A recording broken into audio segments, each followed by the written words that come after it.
Good evening, everyone, and welcome to the Standing in the Gaps Historical Deep Dive, where we explore the lives of remarkable historical figures. Today, we're focusing on Theodore Roosevelt, one of America's most dynamic presidents, a statesman, conservationist, soldier, and scholar whose impact still resonates. So settle in and let's journey through his extraordinary life. If you enjoy this, please like, subscribe, share, and leave a comment with your thoughts. Let's begin. Theodore Roosevelt was born on October 27, 1858, in New York City, the second of four children to Theodore and Martha Roosevelt.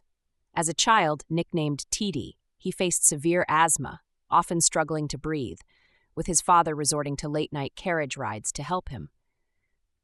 Despite these challenges, young Theodore showed immense curiosity, diving into literature and natural science, collecting specimens like birds and snakes, much to his family's chagrin. His household was a microcosm of Civil War tensions. His father supported the Union, working with President Lincoln, while his mother, a Southerner, maintained Confederate sympathies. This complex dynamic shaped Roosevelt's early understanding of politics and national unity. What family experiences have influenced your perspective? Share in the comments below. And if you're finding this engaging, please like, subscribe, and share to support our work. Roosevelt attended Harvard University, initially studying natural history before shifting to history and government, fields that prepared him for his political future. Harvard also exposed him to social inequalities, fueling his progressive ideals. At just 23, he was elected to the New York State Assembly, establishing himself as a reform-minded Republican, unafraid to challenge corruption. Even as he pursued politics, Roosevelt wrote historical works, reflecting his deep interest in American identity and its global role. These scholarly efforts informed his political vision, blending progressive reforms with traditional values. What early experiences shaped your career path? Let us know in the comments. If you're enjoying this, please like, subscribe, and share to spread the word. In 1884, at age 26, Roosevelt moved to the Dakota Territory after the tragic deaths of his wife and mother on the same day. There, he embraced ranching and frontier life, experiences he later chronicled in The Winning of the West. However, his views on Native Americans, reflective of his era's racism, were deeply troubling and must be acknowledged as a flaw in his legacy. In 1898, Roosevelt's leadership of the Rough Riders during the Spanish-American War made him a national hero. His charge up San Juan Hill in Cuba captured the public's imagination, cementing his reputation for bravery. What moment in your life felt like a turning point? Share in the comments. And if this story resonates, please like, subscribe, and share. Roosevelt's wartime fame led to his election as New York governor in 1898, where he championed labor protections, conservation, and anti-corruption measures, often clashing with conservative Republicans. To sideline him, party leaders made him vice president under William McKinley in 1900, a role with little influence.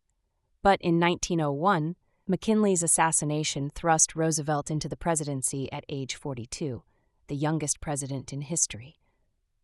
What unexpected opportunity changed your life? Tell us in the comments. If you're finding this dive into Roosevelt's life compelling, please like, subscribe, and share to keep our community growing. As president, Roosevelt transformed the office, renaming the executive mansion the White House, and welcoming diverse guests, cowboys, writers, and explorers, signaling his commitment to all Americans.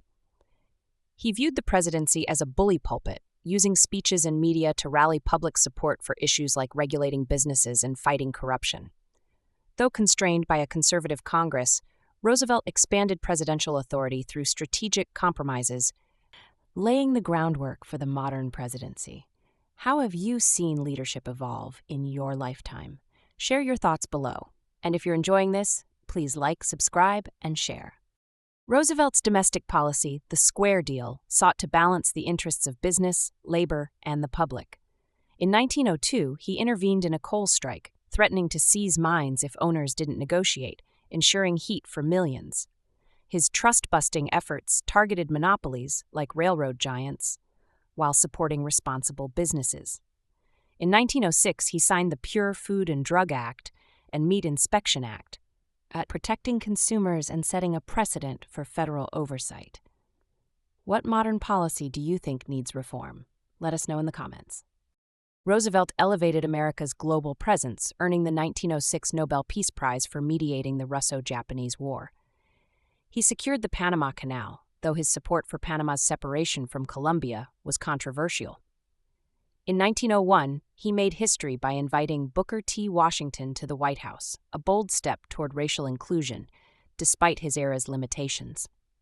His conservation efforts were monumental, protecting 230 million acres, including 5 national parks like Crater Lake, forests, and wildlife refuges. Roosevelt saw conservation as a duty to future generations, blending utility with reverence for nature. What cause are you passionate about preserving? Share in the comments, and please like, subscribe, and share if you're inspired. After leaving office in 1909, Roosevelt remained active, challenging President Taft in 1912 as a progressive bull moose candidate. Though he lost, his ideas influenced future reforms. He supported U.S. involvement in World War I, and the loss of his son Quentin in 1918 deeply affected him. Roosevelt died in 1919 at 60, leaving a nation in mourning. His legacy, expanded presidential power, economic regulation, global influence, and conservation, shaped the 20th century. What aspect of Roosevelt's legacy inspires you most? Let us know below. That's our deep dive into Theodore Roosevelt's remarkable life. If you enjoyed this, please like, subscribe, share, and comment with your thoughts. To support Standing in the Gaps, visit our GoFundMe. Every contribution helps us continue these stories. Thank you for joining us, and we'll see you next time.